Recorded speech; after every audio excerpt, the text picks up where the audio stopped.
ದೇವರ ಪರಿಶುದ್ಧವಾದಂಥ ನಾಮಕ್ಕೆ ಸ್ತೋತ್ರ ಉಂಟಾಗಲಿ. ಎಲ್ಲ ನನ್ನ ಪ್ರೀತಿಯ ಸಹೋದರ ಸಹೋದರಿಯರೇ, ಯೇಸು ಕ್ರಿಸ್ತನ ಮಧುರವಾದಂಥ ನಾಮದಲ್ಲಿ ನಿಮ್ಮೆಲ್ಲರಿಗೆ ಜೀವವಾಣಿ ಕಾರ್ಯಕ್ರಮಕ್ಕೆ ಸ್ವಾಗತಗಳು ಮತ್ತು ಯೇಸು ಕ್ರಿಸ್ತನ ನಾಮದಲ್ಲಿ ನಿಮ್ಮೆಲ್ಲರಿಗೆ ನನ್ನ ಪ್ರೀತಿಯ ವಂದನೆಗಳು. ಹೊಸ ಸಂಚಿಕೆಯೊಂದಿಗೆ ಹೊಸ ಸಂದೇಶದೊಂದಿಗೆ ನಿಮ್ಮ ಬಳಿಗೆ ಬರುವ ಹಾಗೆ ದೇವರು ಸಹಾಯ ಮಾಡಿದ್ದಾನೆ. ಪುನಃ ದೇವರ ವಾಕ್ಯವನ್ನು ಒಟ್ಟಿಗೆ ಧ್ಯಾನಿಸಿ ಒಟ್ಟಿಗೆ ಪ್ರಾರ್ಥನೆ ಮಾಡುವಂಥ ಕೃಪೆಯನ್ನು ದೇವರು ನಮಗೆ ಕೊಟ್ಟಿದ್ದಾನೆ. ನನ್ನ ಪ್ರೀತಿಯ ಸಹೋದರ ಸಹೋದರಿ, ದೇವರು ನಿನ್ನನ್ನು ಅತ್ಯಧಿಕವಾಗಿ ಪ್ರೀತಿಸ್ತಾ ಇದ್ದಾನೆ. ನಿನ್ನ ಎಲ್ಲ ಪರಿಸ್ಥಿತಿಗಳನ್ನು ಆತ ಬಲ್ಲವನಾಗಿದ್ದಾನೆ. ನಿನ್ನ ಜೀವಿತವನ್ನು ಆಶೀರ್ವದಿಸಿ ಮೇಲೆತ್ತುವುದಕ್ಕೆ ಆತ ಮನಸ್ಸುಳ್ಳವನಾಗಿದ್ದಾನೆ. ಆತ ನಿನ್ನ ಸಂಗಡ ಯಾವಾಗಲೂ ಇರುವಂಥ ದೇವರಾಗಿದ್ದಾನೆ.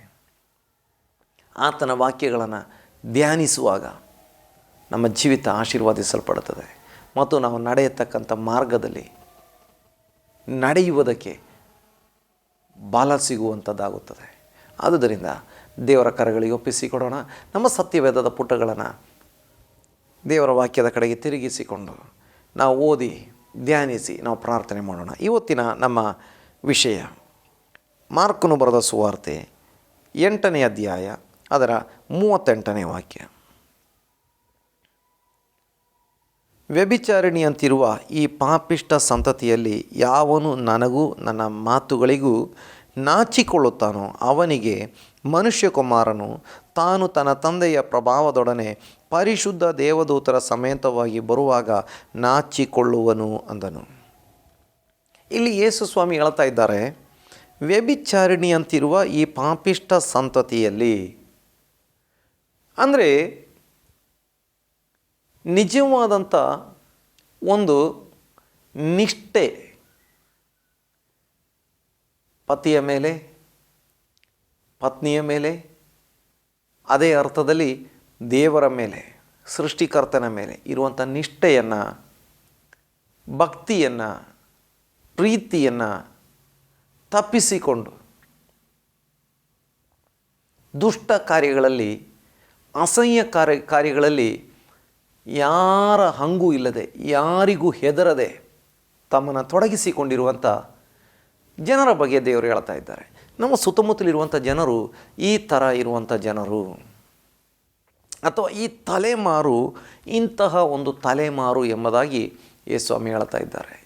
ಇದರಲ್ಲಿ ಕೆಲವೊಬ್ಬರು ಅಂಥವರು ಬಹಳ ಜನ ಒಳ್ಳೆಯವರು ಎಂಬುದಾಗಿ ಅಲ್ಲ, ಇನ್ನು ಬಹಳ ಜನರು ಕೆಟ್ಟವರು, ಕೆಲವೊಬ್ಬರು ಒಳ್ಳೆಯವರು ಇದ್ದಾರೆ ಎಂಬುದಾಗಿ ಅಲ್ಲ, ಎಲ್ಲರೂ ಈ ರೀತಿ ಇದ್ದಾರೆ ಎಂಬುದಾಗಿ, ಅಥವಾ ಈ ರೀತಿ ಇರುವಂಥ ಒಂದು ಪಾಪಿಷ್ಟ ಸಂತತಿಯಾಗಿದೆ ಈಗಿನ ಒಂದು ತಲೆಮಾರು. ಯಾಕಂತೇಳಿದರೆ ಮನುಷ್ಯನು ಪಾಪಿಯಾಗಿದ್ದಾನೆ, ಆತನ ವಂಶದಲ್ಲಿ ಹುಟ್ಟಿ ಬರುತ್ತಿರುವಂಥವರೆಲ್ಲರೂ ಪಾಪಿಗಳಾಗಿದ್ದಾರೆ.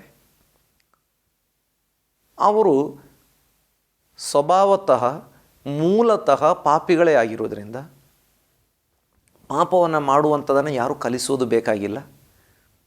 ಪಾಪ ಮಾಡಲಿಕ್ಕೆ ಟ್ರೈನಿಂಗ್ ಬೇಕಾಗಿಲ್ಲ. ಪಾಪ ಮಾಡಲಿಕ್ಕೆ ಯಾವ ಒಂದು ತರಬೇತಿ ಅವಶ್ಯಕತೆ ಇಲ್ಲ. ಪಾಪ ಮನುಷ್ಯನಲ್ಲಿ ಇರೋದರಿಂದ ಅವನು ಪಾಪ ಮಾಡುತ್ತಲೇ ಇದ್ದಾನೆ. ಈಗ ಆ ಪಾಪದಿಂದ ಬಿಡಿಸುವುದಕ್ಕೋಸ್ಕರ ದೇವರ ವಾಕ್ಯ ಸ್ಪಷ್ಟವಾಗಿ ಹೇಳ್ತದೆ, ಪಾಪಗಳಿಂದ ಬಿಡಿಸುವುದಕ್ಕೋಸ್ಕರ, ಪಾಪಗಳನ್ನು ಹೋಗಲಾಡಿಸುವುದಕ್ಕೋಸ್ಕರ, ಮನುಷ್ಯನನ್ನು ರಕ್ಷಿಸುವುದಕ್ಕೋಸ್ಕರ ದೇವಕುಮಾರನು ಪ್ರತ್ಯಕ್ಷನಾಗಿದ್ದಾನೆ. ಸ್ನಾನಿಕ ಯೋಹಾನ ಕೂಗಿ ಹೇಳ್ತಾ ಇದ್ದಾನೆ, ಇಗೋ ಅಥವಾ ಆಗೋ ಲೋಕದ ಪಾಪವನ್ನು ಹೊರುವ ಯಜ್ಞದ ಕುರಿ ಎಂಬುದಾಗಿ. ಪಾಪ, ನಮ್ಮೆಲ್ಲರ ಪಾಪವನ್ನು ಹೊತ್ತುಕೊಳ್ಳುವುದಕ್ಕಾಗಿ ಯೇಸುಸ್ವಾಮಿ ಲೋಕಕ್ಕೆ ಬಂದಿದ್ದಾರೆ. ಇನ್ನು ಪೇತ್ರ ಹೇಳುವಾಗ ವಕ್ರ ಬುದ್ಧಿಯುಳ್ಳಂಥ ಜನರು, ಕೆಟ್ಟ ಸಂತತಿ, ವಕ್ರ ಬುದ್ಧಿಯುಳ್ಳಂಥ ಜನರು. ಇಲ್ಲಿ ಯೇಸುಸ್ವಾಮಿ ಹೇಳ್ತಿದ್ದಾರೆ ವ್ಯಭಿಚಾರಿಣಿ ಅಂತ ಸ್ವಭಾವವುಳ್ಳಂಥ ಜನರು. ಅಂದರೆ ಈ ಒಂದು ಪಾಪಿಷ್ಟ ಸಂತತಿ, ಇವರೊಳಗಿನಿಂದ ಯಾರಾದರೂ ಯಾವನಾದರೂ ಎಂತಹದೇ ಪಾಪ ಮಾಡ್ತಾ ಜೀವನ ಮಾಡ್ತಾ ಇದ್ದಂಥ ವ್ಯಕ್ತಿಯಾಗಿದ್ದಿರಬಹುದು. ಅದಕ್ಕೆ ವಾಕ್ಯದಲ್ಲಿ ನೋಡ್ತೇವೆ, ಬನ್ನಿರಿ ವಾದಿಸುವ, ನಿಮ್ಮ ಪಾಪಗಳು ರಕ್ತದಂತೆ ಕಡು ಕೆಂಪಾಗಿದ್ದರೂ ಹಿಮದಂತೆ ಬೆಳ್ಳಗಾಗುವವು. ಕಿರಮಂಜಿ ಬಣ್ಣದಾಗಿದ್ದರೂ ಉಣ್ಣೆಯಂತೆ ಬಿಳುಪಾಗುವು ಎಂಬುದಾಗಿ. ಅಂದರೆ ಇಂತಹ ಸಂತತಿಯಲ್ಲಿದ್ದು ಯಾವುದೇ ಪಾಪ ಮಾಡ್ತಾ ಇದ್ದಂಥ ವ್ಯಕ್ತಿಯಾಗಿದ್ದರೂ ನನ್ನ ಕಡೆಗೆ ಬನ್ನಿರಿ. ಇಲ್ಲಿ ಸ್ವಾಮಿ ಹೇಳ್ತಾ ಇದ್ದಾರೆ, ಯಾವನು ನನಗೂ ನನ್ನ ಮಾತುಗಳಿಗೂ ನಾಚಿಕೊಳ್ಳುತ್ತಾನೋ. ಅಂದರೆ ವಾಕ್ಯವನ್ನು ಕೇಳಿ ತನಗೆ ನಾಚಿಕೆ ಹುಟ್ಟಬೇಕು ಎಂಬುದಾಗಿ ದೇವರ ವಾಕ್ಯ ಸ್ಪಷ್ಟವಾಗಿ ಹೇಳ್ತದೆ. ಅಂದರೆ ಈ ವಾಕ್ಯ ಕೇಳುವಾಗ ತಾನು ಮಾಡ್ತಾ ಇದ್ದಂಥ ಪಾಪಗಳ ಒಂದು ಜ್ಞಾನ ಬಂದು, ತಿಳುವಳಿಕೆ ಬಂದು ತನಗೆ ನಾಚಿಕೆ ಹುಟ್ಟಬೇಕು. ನೋಡಿ, ಅದಕ್ಕೆ 1 ಕೊರಿಂಥಿ 6ನೇ ಅಧ್ಯಾಯ 5ನೇ ವಾಕ್ಯದಲ್ಲಿ ನೋಡ್ತೇವೆ, ನಿಮಗೆ ನಾಚಿಕೆ ಹುಟ್ಟುವುದಕ್ಕಾಗಿ ಇದನ್ನು ಹೇಳುತ್ತಾ ಇದ್ದೇನೆ ಎಂಬುದಾಗಿ. ಅಂದರೆ ದೇವರ ವಾಕ್ಯ ಕೇಳಿದಾಗ, ಯೇಸು ಸ್ವಾಮಿಯ ಮಾತುಗಳು ಕೇಳಿದಾಗ ನಮಗೆ ನಾಚಿಕೆ ಹುಟ್ಟಬೇಕು ಎಂಬುದಾಗಿ. ನಾನು ಮಾಡ್ತಾ ಇದ್ದಂಥ ಪಾಪದ ಕೃತ್ಯಗಳನ್ನು ನೆನೆಸಿಕೊಂಡು ನಾನು ನಾಚಿಕೊಳ್ಳಬೇಕು. ಎಂಥ ಪಾಪಿಯಾಗಿದ್ದೇನೆ ನಾನು, ಎಷ್ಟು ಕೆಟ್ಟವನಾಗಿ ಜೀವನ ಮಾಡ್ತಾ ಇದ್ದೇನೆ. ನನ್ನನ್ನು ಸೃಷ್ಟಿ ಮಾಡಿದ ತಂದೆಯಾದ ದೇವರನ್ನು ನಾನು ತಿಳಿದುಕೊಳ್ಳದೆ ಹೋಗಿದ್ದೇನಲ್ಲ, ಅವನು ಸೃಷ್ಟಿ ಮಾಡಿದಂಥ ಇತರ ಜನರನ್ನು ಪ್ರೀತಿಸದೆ ಹೋಗಿದ್ದೇನಲ್ಲ, ಯಾವ ಕೆಟ್ಟ ಕೆಲಸವನ್ನು ಕೂಡ ಮಾಡಲಿಕ್ಕೆ ಹೇಸದೆ ಕೇವಲ ಹಣಕ್ಕಾಗಿ, ಲೌಕಿಕ ಸುಖಭೋಗಕ್ಕಾಗಿ, ಯಾವ ಸುಳ್ಳು ಹೇಳಲಿಕ್ಕೆ, ಯಾವ ಕೊಲೆ ಮಾಡಲಿಕ್ಕೆ, ಯಾವ ರೀತಿಯಲ್ಲೂ ಭ್ರಷ್ಟಾಚಾರ ಮಾಡಲಿಕ್ಕೆ, ಯಾವ ರೀತಿಯಲ್ಲೂ ಅನ್ಯಾಯ ಮಾಡಲಿಕ್ಕೆ ಹೇಸದೆ ನಾನು ಎಷ್ಟು ಕೆಟ್ಟವನಾಗಿ ಜೀವಿಸ್ತಾ ಇದ್ದೇನೆ.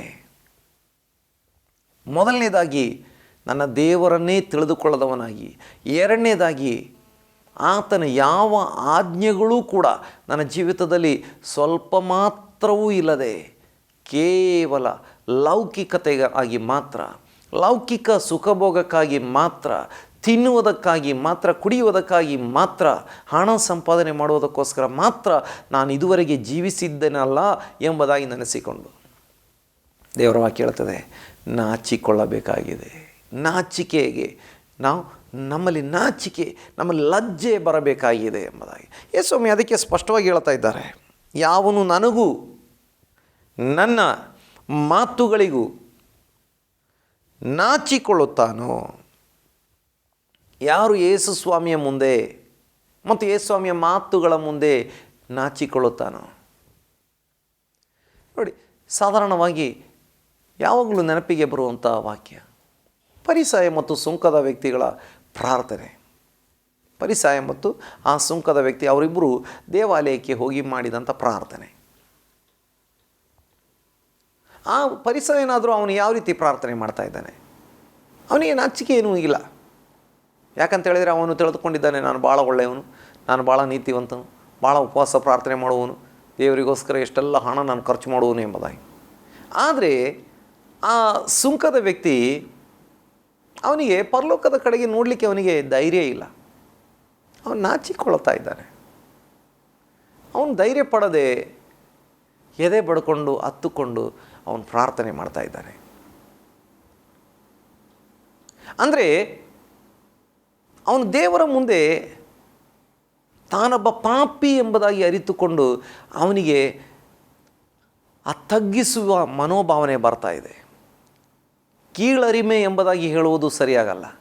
ತಾನು ಪಾಪಿ ಎಂಬುದಾಗಿ ದೇವರ ಮುಂದೆ ಒಪ್ಪಿಕೊಂಡು ದೇವರನ್ನು ನೀತಿವಂತ ಎಂಬುದಾಗಿ ಆತ ಹೇಳ್ತಾ ಇದ್ದಾನೆ. ತಾನು ಪಾಪಿ ಎಂಬುದಾಗಿ ಒಪ್ಪಿಕೊಳ್ಳುವಾಗಲೇ ದೇವರು ನೀತಿವಂತನು ಎಂಬುದಾಗಿಯೂ, ದೇವರು ಪರಿಶುದ್ಧನು ಎಂಬುದಾಗಿಯೂ, ದೇವರು ಪ್ರಾರ್ಥನೆ ಪಾಪಿಗಳ ಪ್ರಾರ್ಥನೆ ಆದರೂ ಕೂಡ ಪಾಪಗಳನ್ನು ಒಪ್ಪಿಕೊಂಡು ಮಾಡುವಂಥವನ ಪ್ರಾರ್ಥನೆ ಕೇಳುವ ದೇವರು ಎಂಬುದಾಗಿ ನಂಬಿಕೊಂಡವನಾಗಿ ಅವನು ಪ್ರಾರ್ಥನೆ ಮಾಡ್ತಾ ಇದ್ದಾನೆ. ನೋಡಿ, ಯೇಸು ಸ್ವಾಮಿ ಇಲ್ಲಿ ಸ್ಪಷ್ಟವಾಗಿ ಹೇಳ್ತಿದ್ದಾರೆ, ಯಾವನು ನನಗೂ ಮತ್ತು ನನ್ನ ಮಾತುಗಳಿಗೂ ನಾಚಿಕೊಳ್ಳುತ್ತಾನೋ ಅವನನ್ನು ನಾನೇನು ಮಾಡ್ತೇನೆ ಅಂತ ಹೇಳಿದರೆ, ಮನುಷ್ಯಕುಮಾರನು ತನ್ನ ತಂದೆಯ ಪ್ರಭಾವದೊಡನೆ ಪರಿಶುದ್ಧ ದೇವದೂತರ ಸಮೇತವಾಗಿ ಬರುವಾಗ ನಾಚಿಕೊಳ್ಳುವನು. ಇಲ್ಲಿ ಪ್ರಾರಂಭದ ಕೆಲವು ಭಾಗಗಳನ್ನು ಪುನಃ ನಾವು ಬೇರೆ ಒಂದು ಕೆಲವು ವಾಕ್ಯಗಳ ಮೂಲಕವಾಗಿ ನೋಡುವಾಗ ನಮಗೆ ಬಹಳಷ್ಟು ಅರ್ಥಗಳನ್ನು ತಿಳಿದುಕೊಳ್ಳಲಿಕ್ಕೆ ಸಾಧ್ಯವಾಗ್ತದೆ. ಯೇಸು ಸ್ವಾಮಿಗೋಸ್ಕರ ಮತ್ತು ಯೇಸು ಸ್ವಾಮಿಯ ವಾಕ್ಯಕ್ಕೋಸ್ಕರ ನಾಚಿಕೆ ಪಡಬಾರದು. ಇವತ್ತು ಅನೇಕರಿಗೆ ಗೊತ್ತುಂಟು ಯೇಸು ಸ್ವಾಮಿ ಯಾರು ಎಂಬುದಾಗಿ. ಅನೇಕರಿಗೆ ದೇವರ ವಾಕ್ಯ, ಸತ್ಯವೇದ ಗ್ರಂಥದ ವಾಕ್ಯಗಳು ಸತ್ಯ ಎಂಬುದು ಗೊತ್ತುಂಟು. ಅನೇಕರಿಗೆ ಯೇಸು ಕ್ರಿಸ್ತನೇ ಸೃಷ್ಟಿಕರ್ತನು ರಕ್ಷಕನು ಎಂಬುದಾಗಿ ಗೊತ್ತುಂಟು. ಆದರೆ ಜನರ ಮುಂದೆ ಹೇಳಿಕೊಳ್ಳುವುದಕ್ಕೆ ನಾಚಿಕೊಳ್ಳುವಂಥವರಾಗಿದ್ದಾರೆ.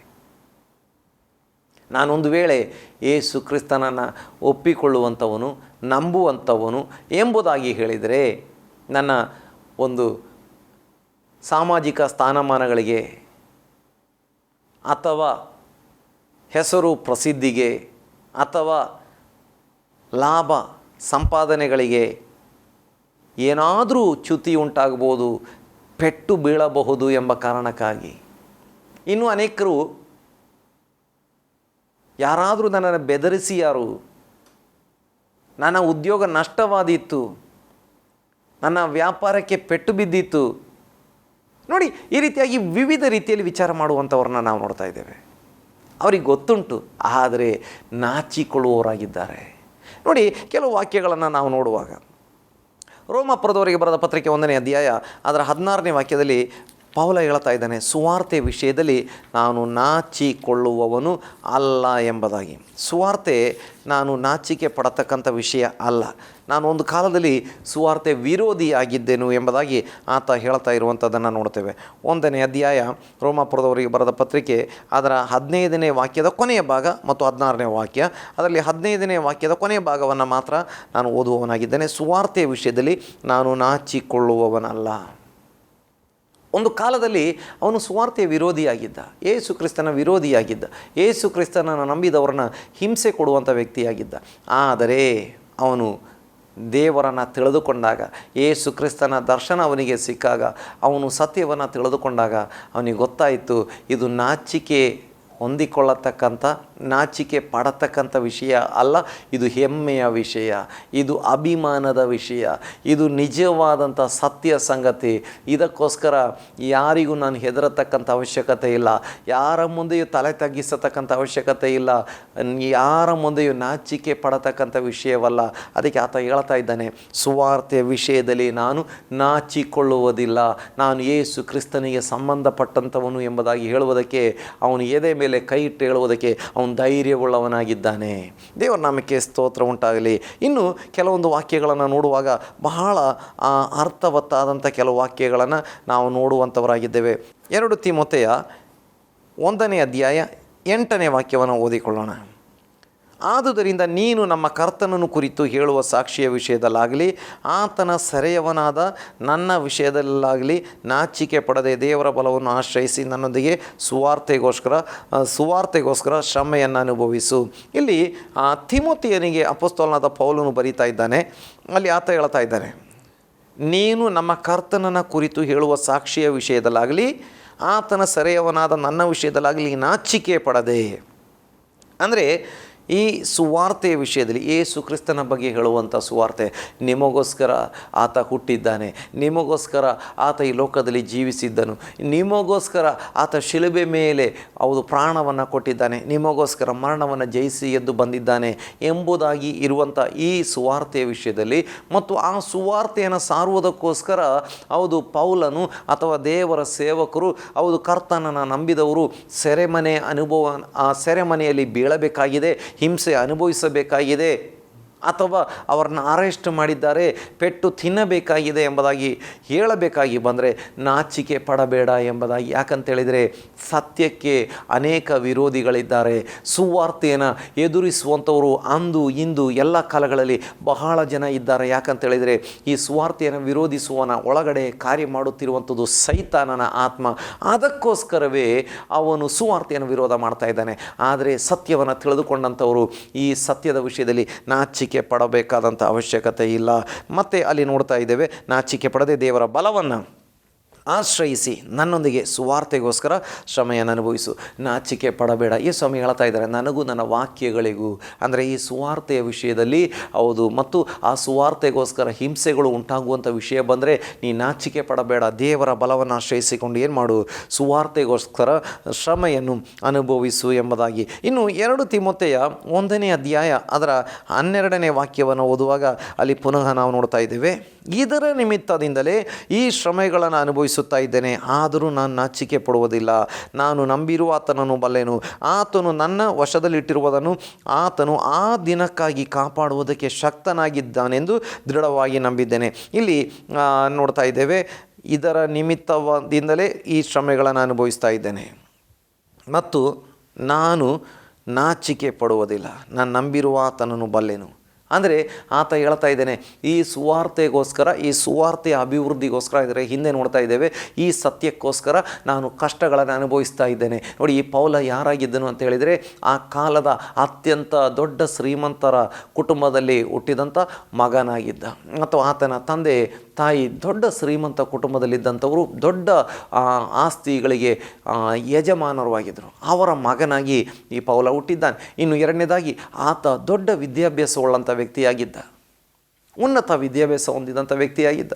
ಆತನಿಗೆ ಹೌದು, ಚರಿತ್ರೆಕಾರರು ಈ ಪ್ರಕಾರ ಹೇಳ್ತಾರೆ, ಆ ಕಾಲದ ಹೌದು ಸೆಕ್ಯುಲರ್ ಪದವಿ ಮತ್ತು ದೇವರ ವಾಕ್ಯದಲ್ಲಿಯ ಥಿಯಾಲಜಿಕಲ್ ಡಿಗ್ರಿ ಅಥವಾ ದೇವರ ವಾಕ್ಯದಲ್ಲಿಯೂ ಪದವಿ ಮತ್ತು ಲೋಕದ ಬೇರೆ ಡಿಗ್ರಿಗಳಲ್ಲಿಯೂ ಪದವಿಗಳನ್ನು ಹೊಂದಿಕೊಂಡಂಥ ವ್ಯಕ್ತಿಯಾಗಿದ್ದ. ಇಷ್ಟಿರುವಂಥ ಆತ ಹೇಳ್ತಾ ಇದ್ದಾನೆ, ಹೌದು, ನಾನು ಈ ಸತ್ಯಕ್ಕೋಸ್ಕರ ಶ್ರಮೆ ಅನುಭವಿಸ್ತಾ ಇದ್ದೇನೆ, ನಾನು ನಾಚಿಕೆ ಪಡುವುದಿಲ್ಲ ಎಂಬುದಾಗಿ.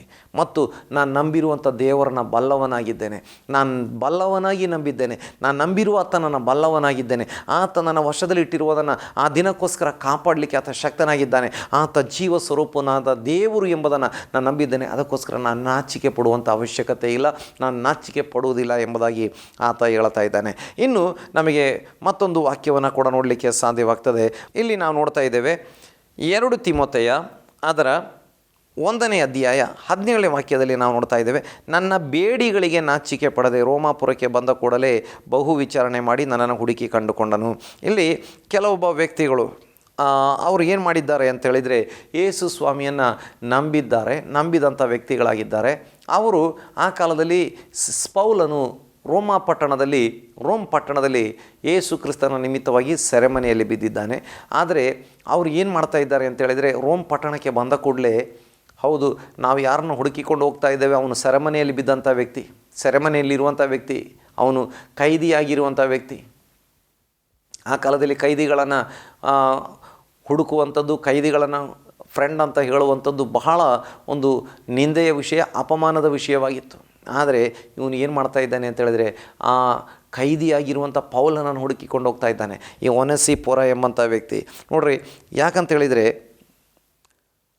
ಈ ಒನೆಸಿಫೋರನಿಗೆ ಗೊತ್ತುಂಟು ಈತ ಯಾರು ಎಂಬುದಾಗಿ. ಸುವಾರ್ತೆಗೋಸ್ಕರ ಆತ ಸೆರೆಮನೆಯನ್ನು ಅನುಭವಿಸ್ತಾ ಇದ್ದಾನೆ, ಆದ ಕಾರಣ ಅವನು ನಾಚಿಕೆ ಪಟ್ಕೊಳ್ಳಿಲ್ಲ ಎಂಬುದಾಗಿ. ಯೇಸ್ವಾಮಿ ಹೇಳ್ತಾ ಇದ್ದ, ನನಗೂ ನನ್ನ ವಾಕ್ಯಗಳಿಗೂ ಯಾರು ನಾಚಿಕೊಳ್ಳುವರೋ ಎಂಬುದಾಗಿ. ಯೇಸು ಸ್ವಾಮಿಗೋಸ್ಕರ ನಾಚಿಕೊಳ್ಳಬೇಕು, ಆದರೆ ಯೇಸು ಸ್ವಾಮಿಯ ಸುವಾರ್ತೆಗೋಸ್ಕರ ನಾಚಿಕೆ ಪಟ್ಕೊಳ್ಬಾರದು ಎಂಬುದಾಗಿ. ಯೇಸು ಸ್ವಾಮಿಯ ಮುಂದೆ ನಮ್ಮನ್ನು ತಗ್ಗಿಸಿಕೊಳ್ಳಬೇಕು, ಆದರೆ ನಾವು ಯೇಸು ಸ್ವಾಮಿಗೋಸ್ಕರ ನಾಚಿಕೆ ಪಟ್ಟುಕೊಳ್ಳಬಾರದು ಎಂಬುದಾಗಿ ನಾವು ನೋಡ್ತಾ ಇದ್ದೇವೆ. ಇಲ್ಲಿ ಪೌಲ ಹೇಳ್ತಾ ಇದ್ದಾನೆ, ನಾನು ಸುವಾರ್ತೆಯ ವಿಷಯದಲ್ಲಿ ನಾಚಿಕೊಳ್ಳುವುದಿಲ್ಲ, ಯೇಸು ಸ್ವಾಮಿ ವಿಷಯದಲ್ಲಿ ನಾಚಿಕೊಳ್ಳುವುದಿಲ್ಲ. ಮತ್ತೆ ಹೇಳ್ತಾ ಇದ್ದಾನೆ, ನನ್ನನ್ನು ಆರಿಸಿಕೊಂಡಂಥ ದೇವರ ಕೃಪೆಯ ನಿಮಿತ್ತವಾಗಿ, ದೇವರ ನಿಮಿತ್ತವಾಗಿ ಅಥವಾ ಆತನ ಸಾಕ್ಷಿ ಹೇಳುವ ವಿಷಯದಲ್ಲಿ ನಾನು ಯಾವತ್ತೂ ನಾಚಿಕೊಳ್ಳೋದಿಲ್ಲ ಎಂಬುದಾಗಿ ಆತ ಪುನಃ ಹೇಳ್ತಾ ಇದ್ದಾನೆ. ಹೌದು, ಸೆರೆಮನೆಯಲ್ಲಿದ್ದರು, ಬೇಡಿ ಬಿದ್ದಿದ್ದರು, ಹೌದು, ಕಾರಾಗೃಹದಲ್ಲಿದ್ದರು, ನಾನು ಯೇಸು ಕ್ರಿಸ್ತನ ವಿಷಯದಲ್ಲಿ ನಾಚಿಕೆ ಪಟ್ಕೊಳ್ಳೋದಿಲ್ಲ. ಅಂದರೆ ಯಾರು ಯೇಸು ಸ್ವಾಮಿಯ ಮುಂದೆ ತಮ್ಮನ್ನು ತಗ್ಗಿಸಿಕೊಂಡು, ಸ್ವಾಮಿ ನಿನಗೋಸ್ಕರ ಎಲ್ಲೂ ಕೂಡ ನಾನು ನಾಚಿಕೆ ಪಟ್ಕೊಳ್ಳದೆ ನಾನು ಜೀವನ ಮಾಡ್ತೇನೆ, ನಾನು ಯೇಸುವಿನ ಮಗ ಅಂತ ಹೇಳಲಿಕ್ಕೆ ನನಗೆ ನಾಚಿಕೆ ಇಲ್ಲ, ಈ ರೀತಿಯಾಗಿರುವವರಾಗಿದ್ದಾರೆ, ಅವರು ದೇವರ ಮುಂದೆ ಅವರು ಆಶೀರ್ವಾದಿಸಲ್ಪಡುವವರಾಗಿದ್ದಾರೆ. ಯಾಕಂತ ಹೇಳಿದರೆ ಅದನ್ನೇ ಯೇಸ್ವಾಮಿ ಹೇಳ್ತಾ ಇದ್ದಾರೆ. ಇಲ್ಲಿ ನಾವು ನೋಡ್ತಾ ಇದ್ದೇವೆ, ಯಾವನು ನನಗೂ ನನ್ನ ಮಾತುಗಳಿಗೂ ನಾಚಿಕೊಳ್ಳುತ್ತಾನೆ, ತನ್ನ ಪಾಪಗಳನ್ನು ಒಪ್ಪಿಕೊಂಡು, ತನ್ನ ಕೃತ್ಯಗಳನ್ನು ಹೌದೆಂದು ಒಪ್ಪಿಕೊಂಡು ಅವುಗಳಿಗೋಸ್ಕರ ಪಶ್ಚಾತ್ತಾಪಪಟ್ಟು ದೇವರ ಕಡೆಗೆ ತಿರುಗಿಕೊಳ್ಳುತ್ತಾನೆ. ಅವನು ಆ ಸತ್ಯದ ವಿಷಯಕ್ಕಾಗಿ, ಆ ನಿಜವಾದಂಥ ವಿಷಯಕ್ಕಾಗಿ ಅವನು ಎಲ್ಲೂ ಕೂಡ ನಾಚಿಕೆ ಇಲ್ಲದೆ ಅದರ ಸಾಕ್ಷಿಯಾಗುವನಾಗಿರ್ತಾನೆ. ಅಂಥವರ ವಿಷಯದಲ್ಲಿ ದೇವರು ಯೇಸುಸ್ವಾಮಿ ಸಂತೋಷ ಪಡುವನಾಗಿದ್ದಾನೆ. ಮತ್ತು ಅಲ್ಲಿ ವಾಕ್ಯದಲ್ಲಿ ನಾವು ನೋಡ್ತಾ ಇದ್ದೇವೆ, ಪರಿಶುದ್ಧ ದೇವದೂತರ ಸಮೇತ ಬರುವಾಗ ನಾಚಿಕೊಳ್ಳುವನು. ಅದರ ವಿಷಯ ನಮ್ಮ ಮುಂದೆ ನಮಗೆ ನೋಡಲಿಕ್ಕೆ ಸಾಧ್ಯವಾಗ್ತದೆ. ನಮಗೆ ರೋಮಪತ್ರಿಕೆ ಅದರ 6ನೇ ಅಧ್ಯಾಯ 21ನೇ ವಾಕ್ಯವನ್ನು ನೋಡುವಾಗ ಅಲ್ಲಿ ಕೂಡ ಒಂದು ಬಹಳ ಮುಖ್ಯವಾದಂಥ ವಿಷಯವನ್ನು ನೋಡಲಿಕ್ಕೆ ಸಾಧ್ಯವಾಗ್ತದೆ. ರೋಮಪತ್ರಿಕೆ 6ನೇ ಅಧ್ಯಾಯ ಅದರ 21ನೇ ವಾಕ್ಯ. ಆದರೆ ನೀವು ಆಗ ಮಾಡಿದ ಕೃತ್ಯಗಳಿಂದ ನಿಮಗುಂಟಾದ ಫಲವೇನು? ಆಗ ಅವುಗಳ ವಿಷಯದಲ್ಲಿ ನಿಮಗೆ ನಾಚಿಕೆ, ಈಗ ಅವುಗಳ ವಿಷಯದಲ್ಲಿ ನಿಮಗೆ ನಾಚಿಕೆ ಉಂಟಷ್ಟೇ, ಕಡೆಗೆ ಅವುಗಳಿಂದ ಬರುವುದು ಮರಣವಲ್ಲವೇ? ನೋಡಿರಿ, ಇಲ್ಲಿ ಆಗ ಮಾಡಿದ ಕಾರ್ಯಗಳ ನಿಮಿತ್ತ ನಿಮಗೇನಿದೆ ಹೇಳಲಿಕ್ಕೆ? ಈಗ ಅದನ್ನು ನೆನೆಸಿಕೊಂಡಾಗ ನಿಮಗೆ ನಾಚಿಕೆ ಆಗ್ತದಷ್ಟೇ.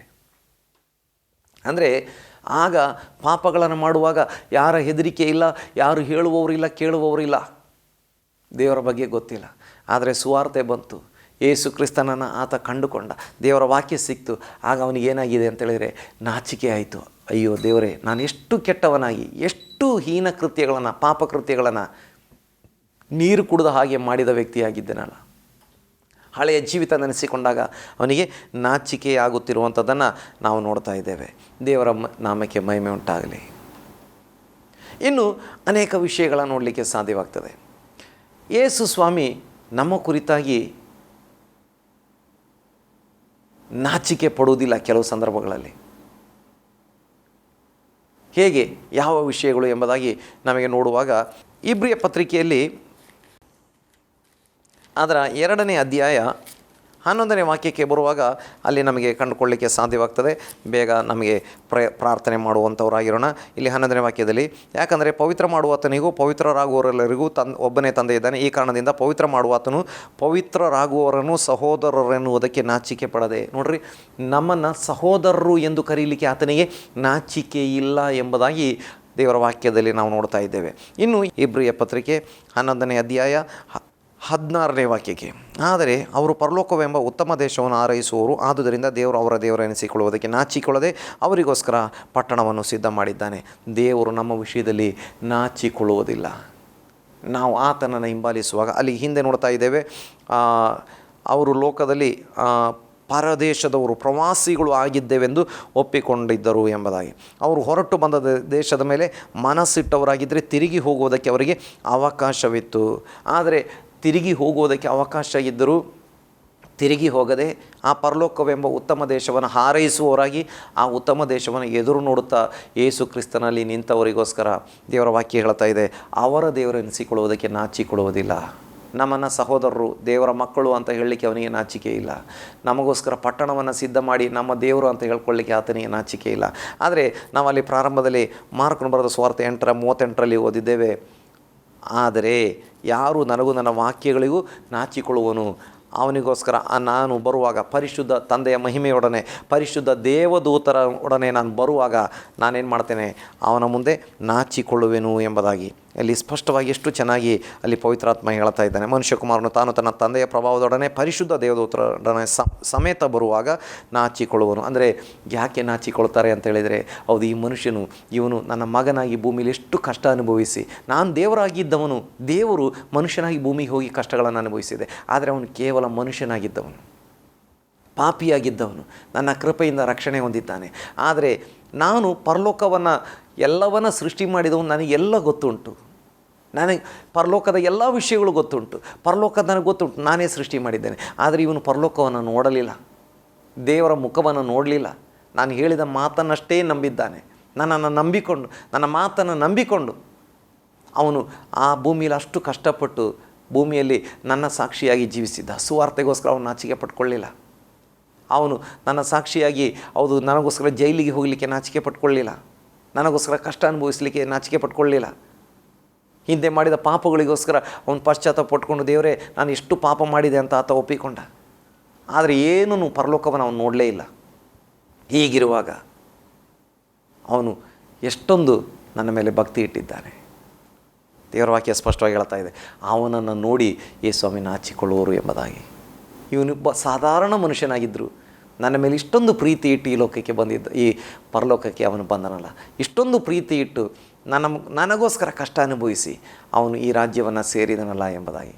ಹಾಗಿರುವಾಗ ನನ್ನ ಪ್ರೀತಿಯ ಸಹೋದರ ಸಹೋದರಿ, ಈ ಭೂಮಿಯಲ್ಲಿ ನಾವು ಯೇಸು ಕ್ರಿಸ್ತನ ಜನ ಎಂಬುದಾಗಿ ಹೇಳಲಿಕ್ಕೆ ನಾಚಿಕೊಳ್ಳತಕ್ಕಂಥ ಅವಶ್ಯಕತೆ ಇಲ್ಲ. ಯೇಸು ಕ್ರಿಸ್ತನ ಮುಂದೆಯೂ, ಯೇಸು ಕ್ರಿಸ್ತನ ವಾಕ್ಯಗಳ ಮುಂದೆ ನಮ್ಮನ್ನು ತಗ್ಗಿಸಿಕೊಂಡು ಅವನ ಮುಂದೆ ನಾಚಿಕೆ ಪಟ್ಟರೆ ಸಾಕು, ಅವನ ಮುಂದೆ ನಮ್ಮನ್ನು ತಗ್ಗಿಸಿಕೊಂಡ್ರೆ ಸಾಕು. ಲೋಕದಲ್ಲಿ ನಾವು ನಾಚಿಕೆಗೆ ಗುರಿಯಾಗುವುದಿಲ್ಲ.